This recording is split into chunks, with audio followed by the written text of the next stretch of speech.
Hello, everybody, and welcome to the fifth edition of the Hidden Figures podcast. Today, I'm really happy to have a good family friend here with me today, Dele Ogun, who is, if I'm correct in saying this, the founder of the first black-owned city law firm in the UK. Is the author of four different books. And does a whole host of other things.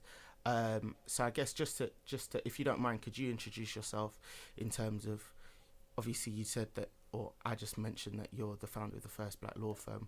What is it that you guys do in terms of legally? Just a quick 1-2 minute introduction, who some of your clients are or that we might have heard of, if you feel free disclosing that information. And Yeah, sure.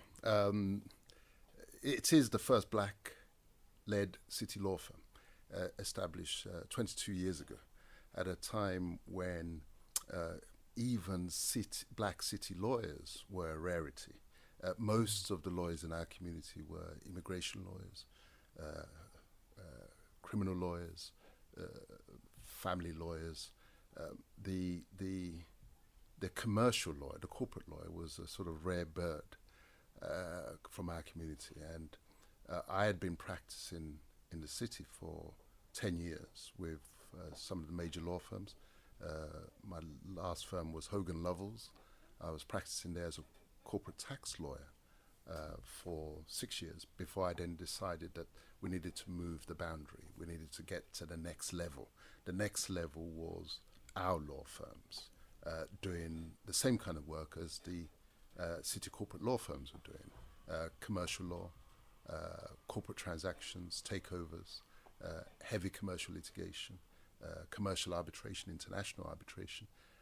So we did a whole range. People are surprised about the breadth of our coverage, that such a small law firm can do so much. We are regularly up against some of the Trojans of law, the Taylor Wessons, the Eversheds global law firm, and they find this law firm, Akin Palmer, on the other side.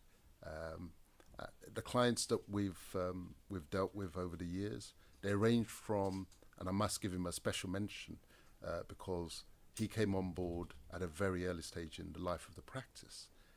This was Jazzy B of Soul to Soul. Oh, yeah. When I was making my transition from being a corporate tax lawyer to a more general commercial lawyer, we had an instruction from Jazzy, and I remember going down to his studio in Camden Town, and the studio setup was very much like this, and he had all these gold plate records all over the wall. It was ironic because the boardrooms that I'd been used to visiting had portraits of Van Gogh and all the rest of them. And here was Jazzy B with his various gold and silver platinum discs all over the wall. So that's one of the household names that we dealt with in the early stages. Moving on, I'm almost regarded as Mr. Specsavers. Oh, yeah. Specsavers has almost become my brand as far as law is concerned, because I've represented many of the stores across the country. Specsavers is a franchise operation, has about 800 branches across the country, let alone across the globe. And we've become the lawyer of preference, or the law firm of preference, whenever a dispute arises between any of those stores and head office in Guernsey. So my nickname has become Mr. Specsavers. Yeah. I have a regular supply of glasses. Oh, well, that's certainly a blessing, I can tell you that. As a blind person, glasses are very expensive.